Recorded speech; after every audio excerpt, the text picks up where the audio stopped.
Yo, yo, yo, yo, yo, welcome to the Skinny Nerds channel here on YouTube, where we talk about old school cartoons and do different little shows with them as well.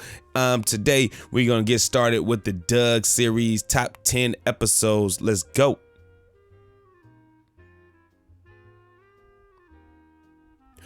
At a time when most cartoons were either wacky or loony, shout out to Kavan, go Dubs, Doug was a wholesome coming-of-age series about an 11-year-old boy who just moved to his fictional Bluffington town and tried to fit in. From zany characters, compelling storytelling, and even lessons learned in this cartoon that had an 8-year-old me banging on trash cans and drumming on streetlights. Thank goodness I never listened to that little voice in my head that kept calling me, calling me, calling. One little voices. All right, let me stop. But today we will offer our opinion on the top 10 episodes in the Doug series for the Nickelodeon run. Maybe we'll do the Disney one later on, but that'll be later. We will start off this top 10 series with the top 10 of the first 4 Nicktoons. So that will be including Doug, Ren and Stimpy, Rugrats, and Rocko's Modern Life. So let's dive into it. Doug was created by Jim Jenkins for Jumbo Productions in 1990, greenlit by Nickelodeon in 1991 to be one of the original Nicktoons, debuting August 11th, 1991, and lasting until January 2nd, 1994. And this cartoon will be one of the most popular ones to get all the cartoons started for Nickelodeon. But in any event, let's dive into it. Top 10, baby. Number 10, Doug's Lost Weekend. Episode 13, Season 2. It was written by Ken Scarborough and Alan Silberberg. It was aired December 6, 1992 on Nickelodeon. The episode is about Doug, who wins a new gaming console at a computer junkie store after becoming the 10,000th customer. Doug gets hooked on this particular space game called Space Monks, this causing Doug to fantasize about playing the game, lose track of day and time, and become uninspired to finish his homework book report. But when Doug finally beats the game, he retires his gaming card and returns back to normal. I look at this as a story of addiction in gaming for a kid's mind to take over. And Doug was able to quit and not let it carry on and be a long-term issue. Number 9, Doug's New Teacher. Written by Alan Silberberg and Matt Steinglass, this is a season 3, episode 7A episode that aired on May 23rd, 1993 on Nickelodeon. When Mrs. Wingo is out sick, a substitute teacher named Mrs. Newberry comes in, and Doug makes a bad first impression. Roger does everything in his power to help Doug keep the reputation that he garnered to the substitute. Doug does go to Mrs. Newberry after failed attempts to try to change his image. And then he promises that it's not him and that he will do better to not be looked at as a troublemaker. To me, this episode highlights first impressions and how important first impressions really are, and how it is possible to change the perception of you even though somebody kind of already has their mind made up about you. Number 8, Doug's Garage Band.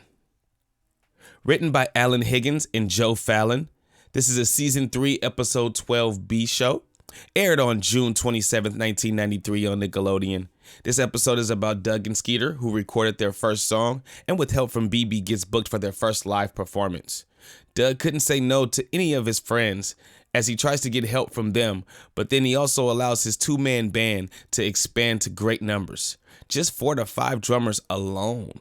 BB does try to get Doug to think big, but once the gig becomes too much, Doug falls out of love with the idea of being a rock star and was ultimately kicked out of the band for playing the banjo. This is the starter kit dream for most young men in America, but it was nice to see that Doug uses his resources to get the gig done on a $0 budget. He does get his friends to help in different ways like lighting and being stagehands, but with that help, of course, everyone wants to be in the band. And I think Doug didn't really do a good job of trying to manage everyone because he's more of a yes guy. So that's another lesson as well, to try your hardest to make things work and not always be the yes guy. Number 7, Doug's Ripped Off. Written by Mark Darkus and Joe Fallon. This is a season 4, episode 9 episode. This was aired December 5th, 1993, again on Nickelodeon. When Doug's old bike is perceived stolen, he thinks of who could have taken it. He becomes more guarded and suspicious of everyone, even his closest friends, especially when all of them have new cool mountain bikes. But when he sees Al and Moose Leach on a bike that's similar to his, he goes after them until his parents pulls up with the brand new bike, saying that they gave the old one to a thrift store. Doug does apologize to the twins, and he learned himself not to jump to conclusions, especially with his closest lads. And that was really the biggest lesson that I learned from this one, or that I took away from this one, is that you just really don't jump to conclusions because you never know. So you always want to ask around and get all the clues that you need before you jump to a conclusion. Number 6, Doug Saves Roger. Written by Alan Higgins and Tim Grunman, this is a season 2, episode 8.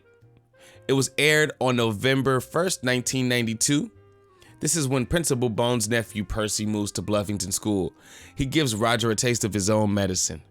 Roger had assumptions that Percy was this little puny guy that maybe resembles Mr. Bone, that he could bully. But it turns out that Percy was a held-back, huge middle schooler who likes to bully people himself. And after days of being tormented, Roger begs Doug for help. When Doug tries to smooth things over with Percy, Percy turns his attention on Doug to beat him up after school. But in a twist of fate, Roger ends up saving Doug by telling Principal Bone, who stops Percy.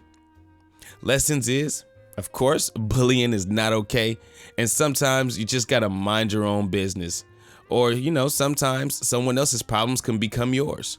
Still, a great story of a bully getting bullied and meeting his match. Number 5, Doug Throws a Party. Written by Alan Higgins, Andy Yerkes, and Ken Lonergan. This is an episode 12 from season 4. It aired December 26, 1993, the day after Christmas on Nickelodeon. Doug has a party. His parents are in costume. There's Pin the Tail on the donkey. There's clowns and balloon animals. There's even a beat CD that is like kind of converted to like almost a Disney version of a kid song. But then Roger suggests that the gang should go downstairs and play Truth or Dare. Doug gets his hopes up, hoping to get Dare to kiss Patty. But little does he know that Roger, who's been in control of the whole game, had other plans. Connie, on the other hand, who had a bad experience with a hairdresser and wore a hat to cover up her haircut, Roger dares Doug to pull off Connie's hat. When Doug doesn't, Roger does. Connie ends up punching Roger, and the party continues. This is just one of those prime examples that you should always keep your hands to yourself, and that some people just don't have that mean bone in their body, and Doug is one of them. But the Truth or Dare is just like a stepping stone game when you're in your teens. Number 4, Doug's Bum Rap. Written by Joe Fallon and Matt Steinglass. This is an episode 2 from season 4, aired on October 3rd, 1993. Doug gets caught to the principal's office by Mrs. Wingo, not knowing really what for until he's handed 2 identical tests with him and Chalky Studebaker's name on it. Chalky avoids Doug repeatedly as Doug tries to converse on what happened, because one or both of them will have to either confess or redo the test. Doug follows Chalky through his various after-school activities, but gets shunned at every turn, until he shows up at Chalky's house in front of his father, who brags about him to Doug, until Doug jealously under his breath says Chalky cheats. And Chalky confesses, forcing him to have to retest during a big football game. I guess sometimes cheaters do prosper, but eventually get caught. Yeah, I don't know, just don't cheat. That's all I can really say. School athletes, though, they do get a pass. Hard facts. Number 3, Doug Rocks. This episode is written by Alan Silberberg and Ken Scarsborough. This is an episode 4 from season 1, aired on September 8th, 1991. Skeeter gets Doug into the rock band called The Beats, which is reminiscent of the Beatles. After the two get word from Roger that the Beats are throwing a surprise concert in Bluffington, the two answer questions on the radio to win a pair of tickets. After Skeeter gets himself in trouble at the dinner table and gets grounded by his father, Doug stays loyal and don't go to the concert and stays with Skeeter. But when the two go to the Honker Burger, which is like a local burger joint, jamming out to their air guitars outside, the Beats end up showing up and end up rocking out with the boys, then throwing them to a pair of tour jackets, making this experience 10 times better than any concert that they could have went to. To me, loyalty is the biggest takeaway from this episode, because those type of friends are extremely difficult to find. Number 2, Doug and Patty sitting in a tree. Written by Joe Fallon and Matt Steinglass, this is an episode 2B from season 4, aired on October 3rd, 1993, of course on Nickelodeon. And the question is, will Doug and Patty finally become an item? Well, no, but when Patty unexpectedly asks Doug to go to the movies, Doug accepts, but he starts to think that maybe this is a date. When friends and family try to convince him that it is and gives him advice, he decides that he's gonna wing it and do little things to try to find out himself, like pay for tickets, try to hold her hand or a kiss, but she shyly offers candy, and at the end, they both laugh it off about it being a date. But when they go for another kiss, she runs inside the house very shy-like, but at least she does watch him walk off. At the end, Doug's friends, which are pretty much all the boys in town, end up coming up to Doug and asking him for advice on what they can do with girls. A very good episode. One of those episodes where it was trying to find out if the two really like each other or not. Kind of typical for young preteen relationships when they like each other. A very good episode. That's really all I can say about it. Let's move on to that number 1 spot and let's see what we got. Number 1. Doug's Christmas Story. This is an episode 10 from season 4. This was written by Ken Scarsborough, aired on December 12th, 1993, about 2 weeks before Christmas. This episode is about Porkchop being mistaken for attacking BB Bluff, who was skating literally on thin ice. BB's dad and Mayor White is hell-bent on putting Porkchop down. Doug has to try to clear Porkchop's name and get the truth out. Doug tries petitions in the neighborhood, but to no success. But during the court date, Doug convinces everyone to visit the crime scene, or the incident of the scene, if you will, itself. As BB recreates the story of what happened, Porkchop starts to go crazy to warn BB. BB falls in the ice, and nobody runs to save her at all except for Porkchop. That's crazy alone that nobody, if you watch the video, nobody, not her father, not Mayor White, hell, not even Doug, nobody runs to save her except for Porkchop. This leading to Porkchop's name being cleared and receiving apologies from everyone. The thing is never again jumped to conclusions, but let's face it, most dogs aren't like Porkchop. They're not gonna save anyone other than their owner, or maybe even themselves, but we all get that Doug's alter ego. We all see that Doug's alter egos are all in one place at one time. We see Race Canyon, Quailman, and Smash Adam, so that's the first time ever that we got that. So this episode was very deep as far as characters, as far as a story, trying to get one of Doug's best friends pretty much taken out because of a perceived attack when he was just trying to help BB and Warner, but he can't speak English because he's a dog, so he can't tell her personally. He has to go do different things to try to help her out, and that's what he did. This was a very deep episode. There was a lot of different talks online about it on different sites and everything, or not different sites, but different channels talking about this episode. The best episode, hands down, of the series. Nothing else I can really say about it. Doug's Christmas Story, season 4, episode 10. And that right there, ladies and gentlemen, is my top 10 list.